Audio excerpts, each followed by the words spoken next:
और इस वक्त एक अहम खबर आ रही है। मामला कश्मीर पंडितों के नरसंहार से जुड़ा है और कश्मीर पंडितों के नरसंहार के मामले पर जो खबर है उसके मुताबिक मामले में एसआईटी गठन करने की मांग रखी गई है और कश्मीरी पंडितों के नरसंहार के मामले से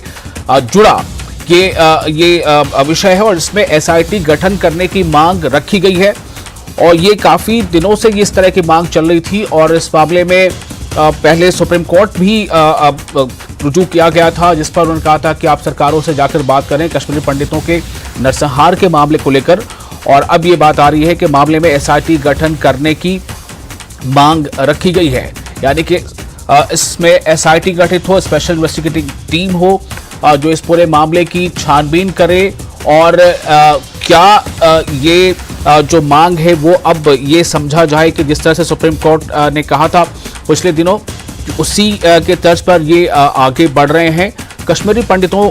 के जो नरसंहार का मामला था उसको लेकर बातें सामने आ रही हैं और उस पर अब ये जो अपडेट है वो ये है कि एसआईटी गठन करने की मांग उठी है।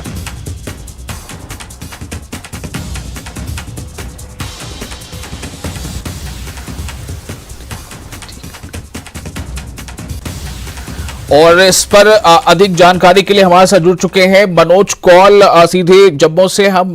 मनोज जी, इस बारे में और क्या अपडेट मिल रहा है?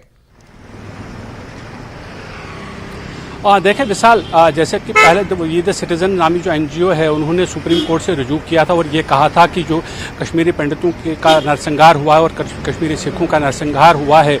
कश्मीर वैली के अंदर, उसके लिए एक एसआईटी का गठन किया जाए। सुप्रीम कोर्ट ने ये कहते हुए उस रिट पिटिशन को सुनने से इनकार किया था कि अभी पहले आपकी एक जो प्रक्रिया है उसके अनुसार आपको पहले सरकार के पास जाना पड़ेगा, पहले सरकार का रुख देखना पड़ेगा। अगर सरकार से कुछ आप सेटिस्फाई नहीं होते उनके रिप्लाई से, तो उसके बाद ही सुप्रीम कोर्ट आप आ सकते हैं। और उसी सिलसिले की कड़ी के तौर पर जैसा कि आदेश दिया था सुप्रीम कोर्ट ने, उसी आदेश का पालन करते हुए ये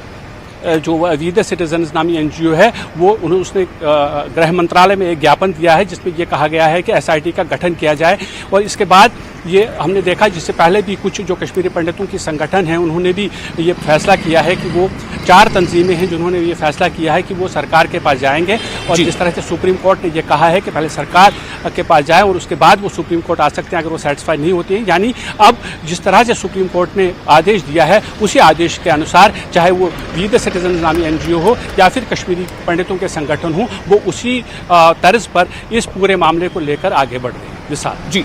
मनोज, क्या ये माना जाए कि एक लंबे समय से इस तरह की मांगे उठ रही हैं और सुप्रीम कोर्ट में भी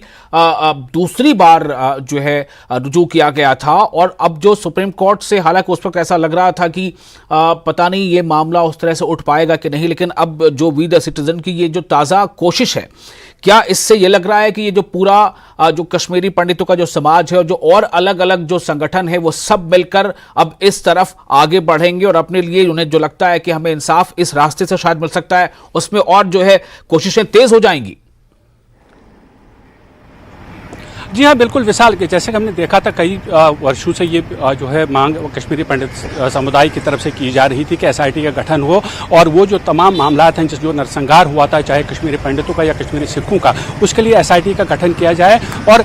काफ़ी देर तक ये जो प्रोसेस था वो स्लो रहा, लेकिन अभी जिस तरह से वी द सिटीजन्स ने और बाकी जो संगठन हैं उन्होंने सुप्रीम कोर्ट का रुजू किया था और सुप्रीम कोर्ट ने ये कहा कि आप सरकार के पास जाएं। अब जिस तेज़ी से ये जो एनजीओज़ हैं वो सरकार के पास जा रहे हैं, उससे ऐसा लग रहा है कि जल्द से जल्द इस मामले का निपटारा हो सकता है। अब ये देखना होगा कि सरकार क्या कहती है, क्या इन संगठनों को सरकार से ही इंसाफ मिलेगा, सरकार ही एसआईटी का गठन करने का आदेश देगी या फिर ये दोबारा सुप्रीम कोर्ट को रिव्यू करेंगे। लेकिन एक बात तय है कि अब ये जो मामला है बहुत तेजी पकड़ रहा है। विशाल, तो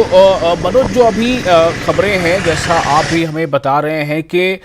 केंद्र सरकार को एक ज्ञापन सौंपा है, क्या इस बारे में जो स्टेट गवर्नमेंट है उससे भी किसी तरह का रिप्रेजेंटेशन किए जाने के बारे में बात चल रही है क्या? देखिए फिलहाल ये देखना पड़ेगा कि क्या ये जो लोग हैं जिन्होंने होम मिनिस्ट्री में ज्ञापन दिया है, क्या वो यहाँ की जो यूटी एडमिनिस्ट्रेशन है उनके पास भी ज्ञापन देने के लिए जाएंगे। लेकिन जिस तरह से जब मैं पहले कह रहा था कि जिस तरह से ये ज्ञापन दिया गया है उससे ऐसा लग रहा है कि ये जो एसआईटी की जो मांग है वो तेज़ी पकड़ रही है और जल्द ही शायद इसमें कोई फैसला सामने आएगा। विशाल जी, बहुत शुक्रिया आपका मनोज तमाम जानकारी के लिए। तो इस वक्त ये एक अहम खबर थी और खबर के मुताबिक वी द सिटीजन जो संगठन है उसने केंद्र सरकार को अपने तौर से ज्ञापन सौंपा है और कश्मीरी पंडितों के नरसंहार मामले में एसआईटी गठन की मांग रखी है।